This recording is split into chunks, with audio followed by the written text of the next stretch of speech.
How's it hanging, my Peloton peeps, iFIT freaks, and tempo troopers? Welcome back to the Weekly Watt, where we cover all of the week's top connected fitness news stories here on YouTube, and in fact is now uploaded and available as a podcast on Spotify and Apple. So if that's how you like to get your news, I've got your back. I'll leave links in the description below, but for now, let's talk about some news.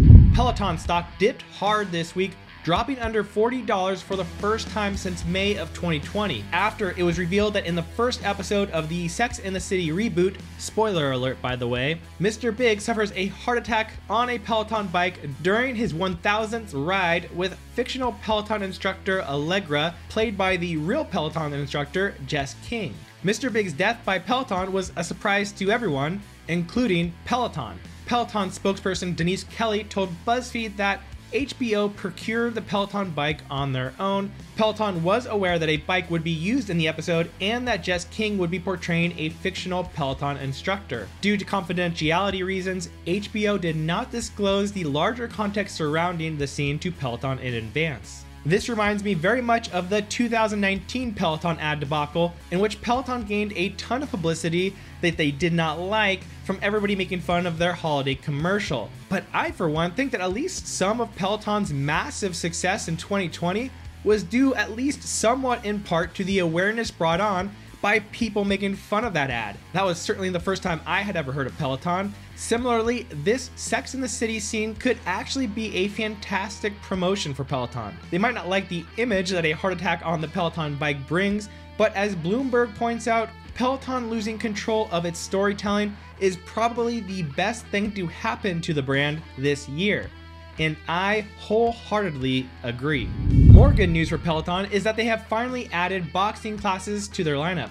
The first batch of shadow boxing classes arrived this week via a program titled Get Hooked Peloton Boxing, featuring Kendall Toole, Rad Lopez, and Selena Samuela. This is an 8-class program designed to be taken over 2 weeks.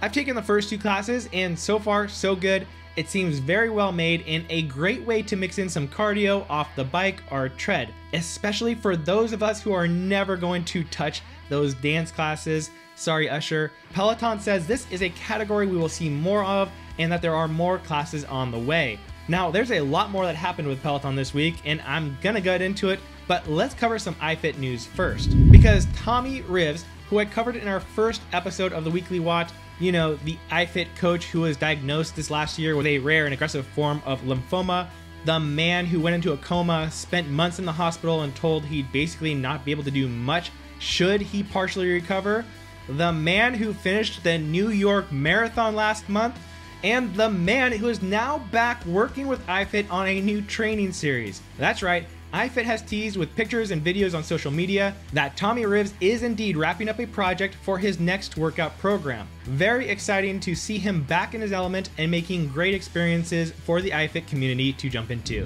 Speaking of iFIT trainers, Michael Phelps' new 3-week 18 workout training program, Champion Series Maui, has just been released. I was looking forward to seeing what the most decorated Olympian of all time would do in a training program. Turns out, mostly just walk. Unfortunately, out of the 18 workouts in the series, only 5 feature Mr. Phelps, and of those 5, 4 are just walking. Well, a little jogging, but mostly walking, and 1 strength workout.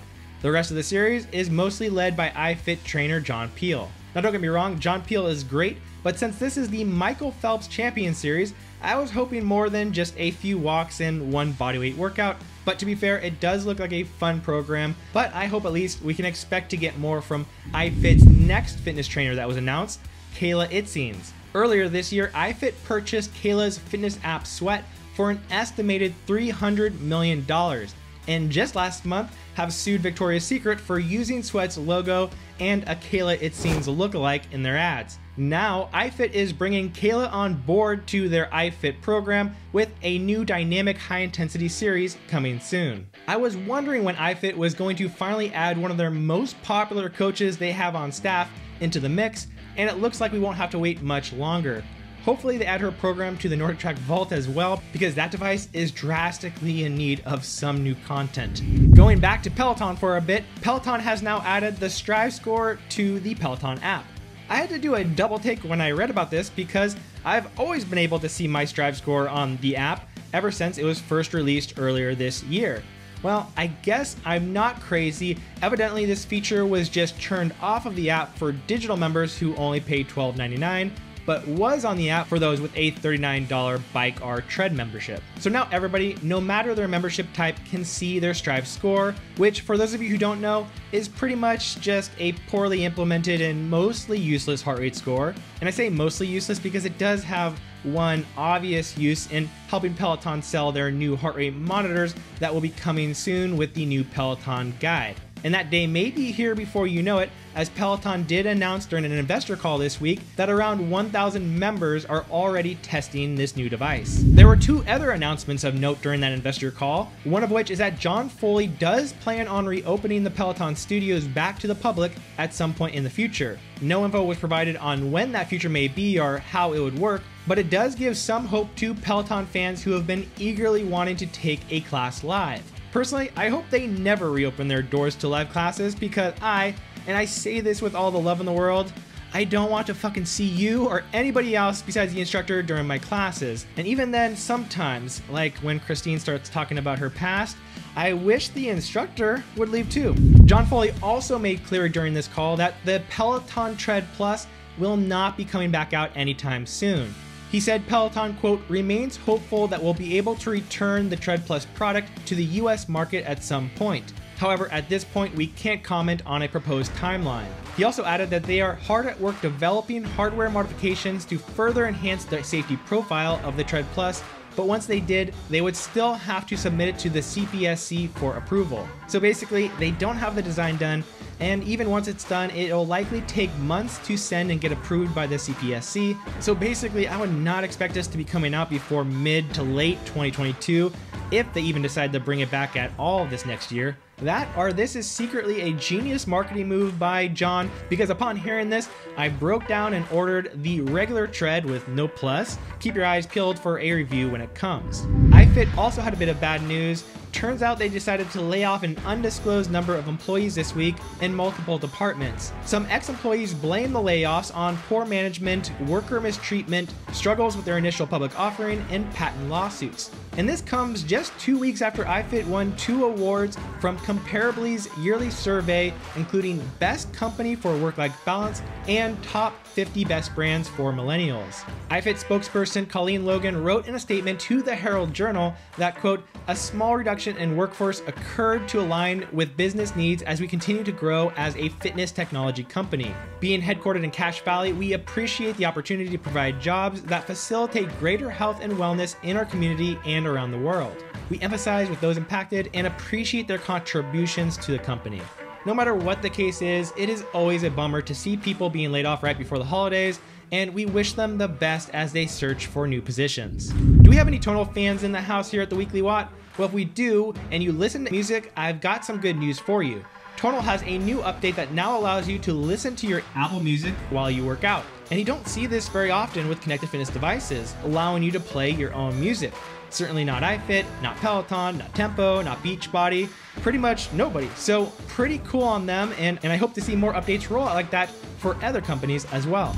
And finally, Oculus Quest 2 has now been rebranded and renamed to being Meta Quest 2. I actually just ordered and received the Meta Quest this week for an upcoming review, so make sure to subscribe to the Connect the Watts YouTube channel to learn what you are missing out on in the metaverse. So what new classes and programs were released this week?